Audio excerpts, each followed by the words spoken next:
Assalamualaikum warahmatullahi wabarakatuh. Saya Nur Safiana dari Prodi Pendidikan Geografi. Saya di sini ingin mempresentasikan atau memaparkan materi tentang prinsip evaluasi. Yang pertama, prinsip-prinsip evaluasi.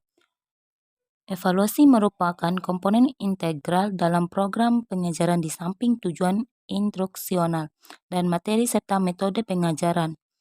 Tujuan instruksional, materi dan metode pengajaran, serta evaluasi merupakan tiga kesatuan terpadu yang tidak boleh dipisahkan.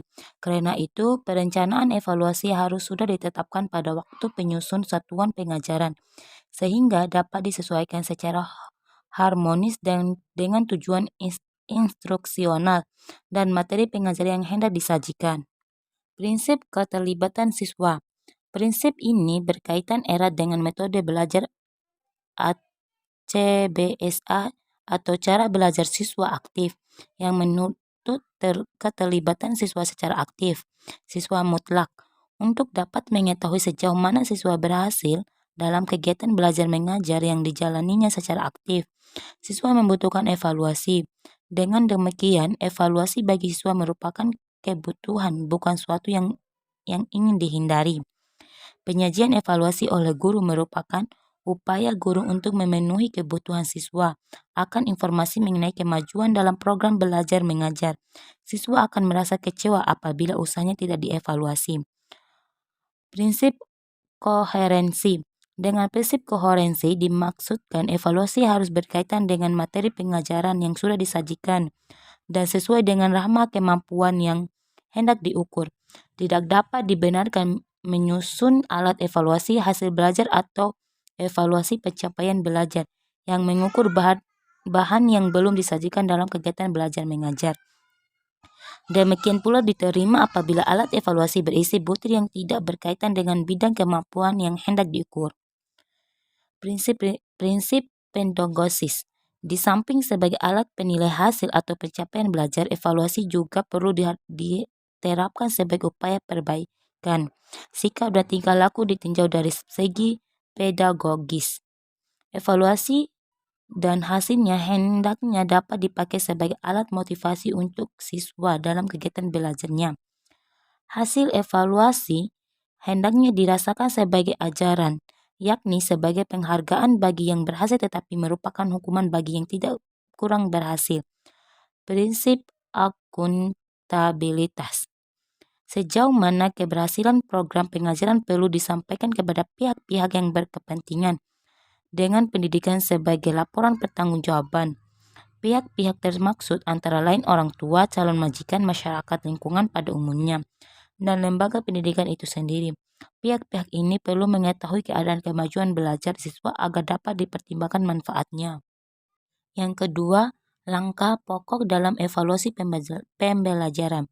Secara umum, langkah-langkah pokok evaluasi pendidikan meliputi 3 kegiatan utama, yaitu persiapan, pelaksanaan, pengelolaan hasil. Kegiatan langkah tersebut dapat dijabarkan dalam langkah-langkah yang lebih operasional meliputi yang pertama, perencanaan dan perumusan kriterium, yang kedua, pengumpulan data, yang ketiga, verifikasi data, yang keempat, pengelolaan data, dan yang kelima, penafsiran data. Perincian langkah-langkah pokok. Pada taraf ini, baiklah kita tinjau kembali langkah-langkah pokok yang kita sebutkan tadi untuk mengetahui lebih lanjut apabila fungsi setiap langkah pokok tadi dapat keseluruhan proses evaluasi. Langkah-langkah kecil mana saja yang dapat dilakukan dalam setiap langkah pokok tadi dan sumber-sumber apa saja yang dapat dipergunakan sebagai pedoman dalam melakukan setiap langkah pokok tadi.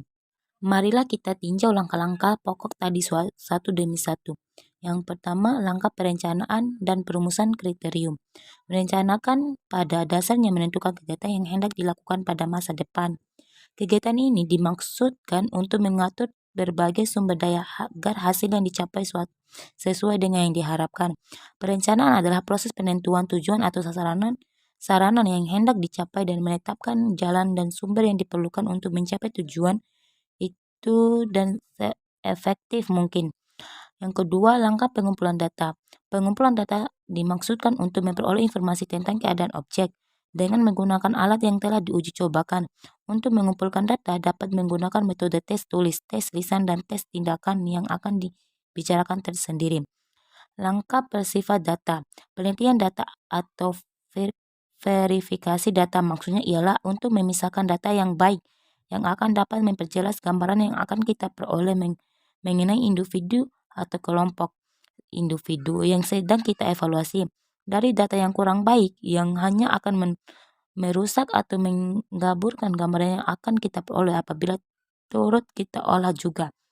Yang keempat, pengelolaan data. Pengelolaan data dilakukan untuk menjadikan data lebih bermakna sehingga dengan data itu orang dapat memperoleh beberapa gambaran yang lebih lengkap tentang keadaan proses didik. Yang kelima, langkah penafsiran data. Kelangkaan ini merupakan verbalisasi atau pemberian makna dari data yang telah diolah, sehingga tidak akan terjadi penafsiran yang overstatement maupun penafsiran understatement. Langkah meningkatkan daya serap peserta didik. Hasil pengukuran memiliki fungsi utama untuk memperbaiki tingkat penguasaan peserta didik. Hasil pengukuran secara umum dapat dikatakan bisa memperjelas tujuan instruksional, menentukan kebutuhan peserta didik, dan menentukan keberhasilan peserta didik dalam suatu proses pembelajaran. Mungkin itu saja yang bisa saya jelaskan tentang prinsip evaluasi. Mohon dan kurangnya saya mohon maaf. Wassalamualaikum warahmatullahi wabarakatuh.